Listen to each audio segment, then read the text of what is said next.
In this episode, we start looking at the practical ways organizations protect data, even when that data has to be stored, processed, searched, shared, or moved between systems. When you hear terms like masking, hashing, filtering, tokenization, encryption, de-identification, transposition, and obfuscation, they can sound like different names for the same basic idea. They are related, but they do not all solve the same problem. Some methods hide data from casual view. Some transform data so it cannot easily be reversed. Some replace sensitive values with safer substitutes, and some control whether data is allowed to leave a system at all. As you build your security plus understanding, you want to listen for the purpose behind each method. The question is not just whether data is protected. The better question is how it is protected, who can recover it, and what risk remains if someone gets access to the protected version. Before we continue, a quick note. This audio course is part of our companion study series. The first book is a detailed study guide that explains the exam and helps you prepare for it with confidence. The second is a Kindle-only ebook with 1,000 flashcards you can use on your mobile device or Kindle for quick review. You can find both at Cyber.Me in the Bare Metal Study Guide series. Data protection begins with knowing that data can be exposed in more than one way. It can be exposed when it is stored in a database, copied into a report, transmitted across a network, displayed on a screen, exported to a spreadsheet, used by an application, or shared with a partner. One control rarely solves every version of that problem. A system might encrypt a database at rest, mask account numbers on a customer service screen, filter sensitive fields from logs, and tokenize payment card numbers before storing them. Each method reduces a different kind of risk. Encryption protects data by making it unreadable without the right key. Masking protects data by limiting what a person can see. Filtering protects data by preventing certain information from being included or sent. Tokenization protects data by replacing the real value with a substitute. These differences matter because exam questions often describe a situation and ask which method best matches the goal. Masking is one of the easiest methods to picture because you have probably seen it in everyday life. A receipt may show only the last 4 digits of a payment card. A customer service portal may show part of an email address, but hide the rest. A benefits website may display only the last few digits of a social security number, so the user can confirm the record without seeing the full value. Masking does not always change the original data in the underlying system. Often, the real value still exists in the database, but the application displays only a limited version to the person viewing it. That makes masking useful when people need enough information to recognize a record, but do not need the full sensitive value. The risk is that masking can give a false sense of safety if the original data remains accessible somewhere else. You should think of masking as a display control, not as complete data destruction. Hashing works very differently from masking because hashing is designed to create a fixed output from an input value. A hashing process takes data, runs it through a mathematical function, and produces a hash value. A strong hash function is one way, meaning you should not be able to take the hash and turn it back into the original value. This makes hashing useful for integrity checks and password storage. When a password is stored properly, the system should not keep the actual password in readable form. Instead, it stores a hash of the password, often with an added random value called a salt to make attacks harder. Later, when you type your password, the system hashes what you entered and compares the result to the stored hash. If they match, the system can authenticate you without needing to know the original password. Hashing is not encryption because there is no normal decryption step. Filtering is about controlling what data is allowed to pass, appear, or be retained. You can think of filtering as a decision point that removes, blocks, or limits data based on rules. For example, an organization may filter sensitive information out of application logs so passwords, access tokens, or account numbers do not get written into files that many administrators can read. An email gateway may filter outbound messages looking for regulated data before it leaves the company. A report may filter out certain fields before it is shared with a team that does not need them. Filtering can also be part of data loss prevention, DLP, where systems look for patterns that resemble sensitive data and then warn, block, quarantine, or alert on the transfer. Filtering is powerful, but it depends on good rules and good context. If the rules are too narrow, sensitive data may slip through. If they are too broad, normal work may be interrupted. Tokenization replaces sensitive data with a substitute value called a token. The token can look realistic, but it is not the real data. In many payment environments, tokenization allows an organization to store or process a token instead of storing the actual card number. The real value is kept in a separate protected system, sometimes called a token vault. When the business needs to complete an authorized transaction, the token can be mapped back to the real value by the trusted tokenization service. This reduces exposure because many systems never touch the original sensitive data. If an attacker steals a database full of tokens but cannot access the token vault or mapping service, the stolen data is much less useful. Tokenization is different from masking because it replaces the value, not just the way the value is displayed. It is also different from hashing because tokenization can be reversible by an authorized system. Encryption protects data by transforming readable information into unreadable ciphertext using cryptographic keys. Unlike hashing, encryption is designed to be reversible when the proper key is available. If you encrypt a file, database field, backup, or network session, the goal is that unauthorized people cannot understand the contents even if they get access to the encrypted data. Encryption can protect data at rest, which means data stored on a device, server, database, or backup. It can also protect data in transit, which means data moving across a network. The strength of encryption depends not only on the algorithm, but also on how keys are generated, stored, rotated, protected, and retired. Losing a key can mean losing access to the data. Exposing a key can mean exposing everything protected by that key. For Security Plus, remember that encryption is about confidentiality through controlled readability. Transposition is a form of data transformation where the position or order of characters is changed. It can be useful to understand as a simple historical or conceptual method, but you should not confuse it with strong modern encryption by itself. If a word, number, or message has its characters rearranged according to a pattern, someone who knows the pattern may be able to reverse the process.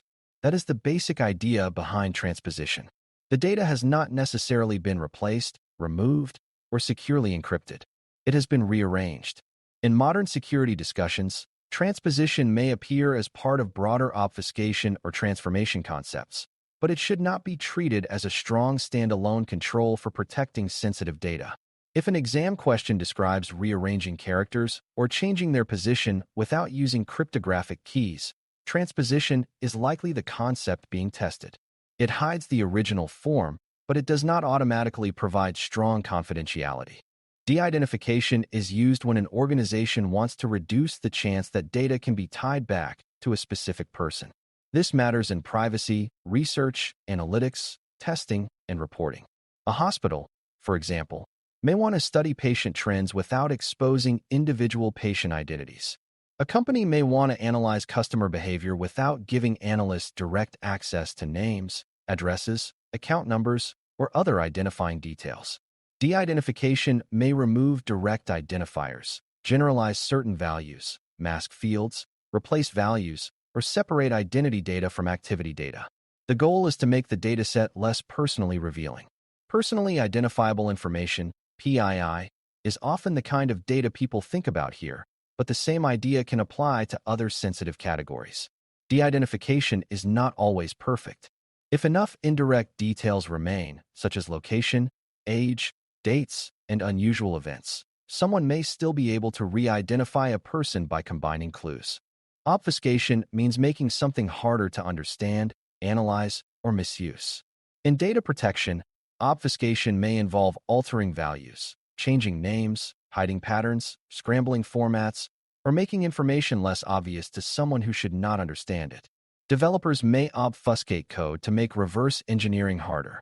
Security teams may obfuscate sensitive values in logs so casual readers cannot see secrets. Training or test environments may use obfuscated production-like data so systems behave realistically without exposing real customer details. Obfuscation is useful, but it is not the same as strong encryption. It often slows people down or reduces accidental exposure, but a determined attacker may still recover meaning if the method is weak or predictable. That is why obfuscation is best understood as a risk reduction method. not a guarantee of secrecy. When you see the word obfuscation, think hidden, blurred, or made less understandable, rather than mathematically protected in the same way as encryption. These methods often work together because real systems have layered needs.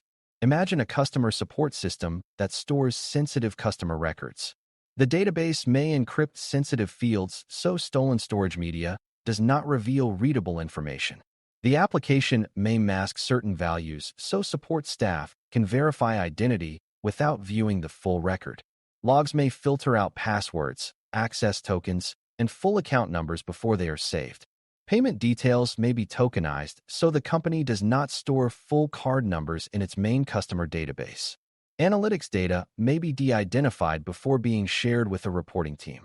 Code or configuration details may be obfuscated before being distributed outside the development team. None of these controls is exactly the same, and none should be chosen just because it sounds secure.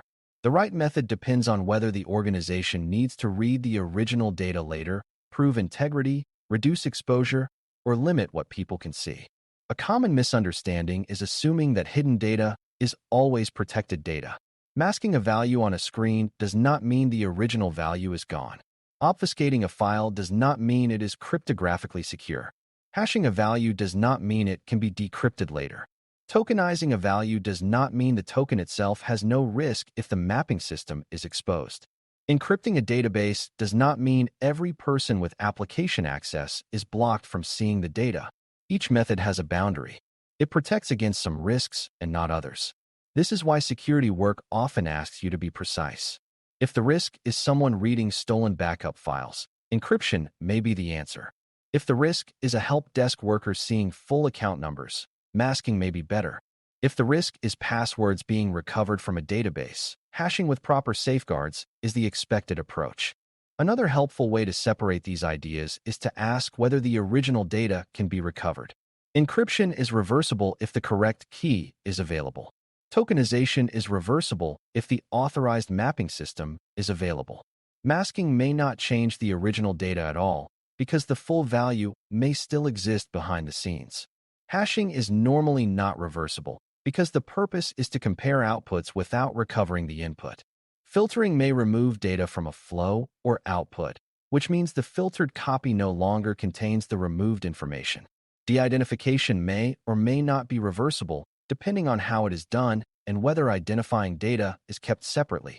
Obfuscation varies widely because some forms are easy to reverse and others are more complex.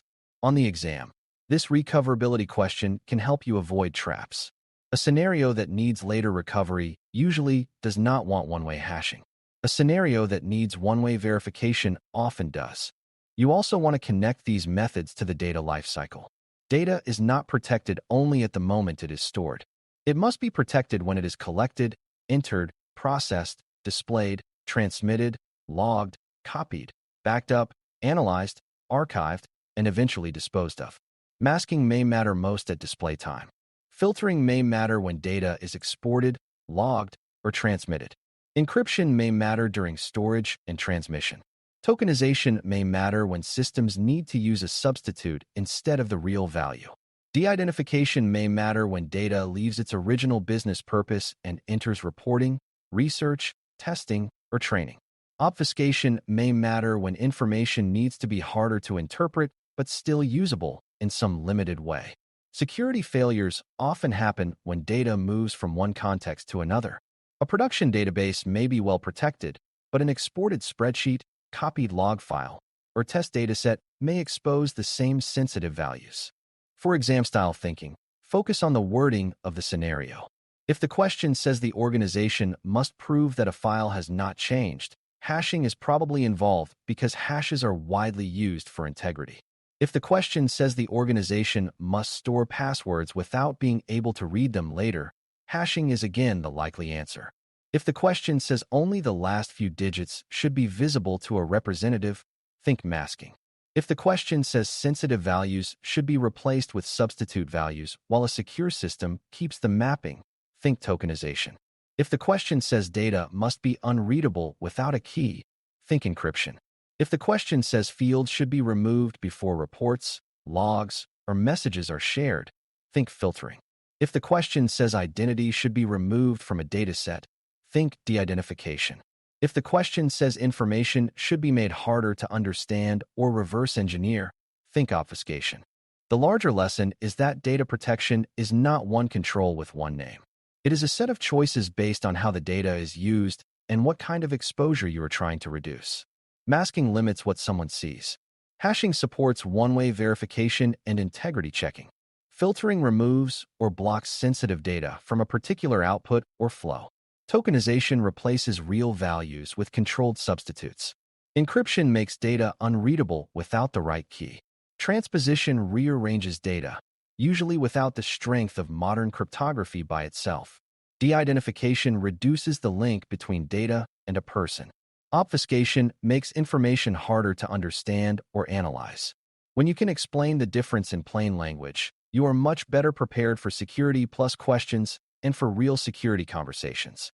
You do not have to memorize these as isolated vocabulary words.